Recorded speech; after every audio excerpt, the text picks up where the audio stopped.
What is religious freedom, and why does it matter in Canada today? Is it as simple as having freedom to worship, or is it a deeper concept? To answer those questions, let's go back to a time even before Confederation. Back in 1774, the Quebec Act recognized the civil rights of the British Crown's new French-Canadian Roman Catholic subjects, predating similar action in the United Kingdom by around half a century. The Quebec Act established religious freedom as a priority in British North America, planting the seeds of respect for pluralism more broadly across Canada.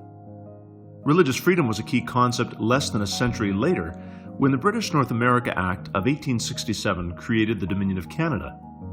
It provided for separate schools for Catholic minorities outside Quebec and the Protestant minority within Quebec, firmly establishing constitutional recognition of religious difference and diversity. However, Canada has not always lived up to its pluralistic ideals. In 1885, Canada criminalized the potlatch, a gift-giving feast common to most Northwest Coast First Nations, and ritual dancing, which First Nations considered sacred practices. By the time the ban was repealed in 1951, familiarity with traditional practices was eroded, and social relations were disrupted. And starting in 1888, the federal government supported church-run residential schools, some of which used the banning of traditional Indigenous practices as a method of assimilation. Jumping ahead to the 20th century, the concept of religious freedom began to broaden and change, moving away from its historical focus on English Protestants and French Catholics to embrace the rights of non-Christian minorities. After the Second World War, groups like the Jehovah's Witnesses actively lobbied for protection from religious discrimination. Advocacy by these groups played a role in making freedom of conscience and religion the first freedom listed in the Charter of Rights and Freedoms in 1982. As a religiously diverse Canada, we must recall the long pedigree of religious freedom.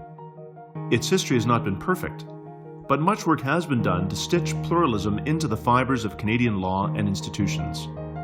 But this freedom faces new challenges. Quebec's secularism law that bans several forms of public religious expression.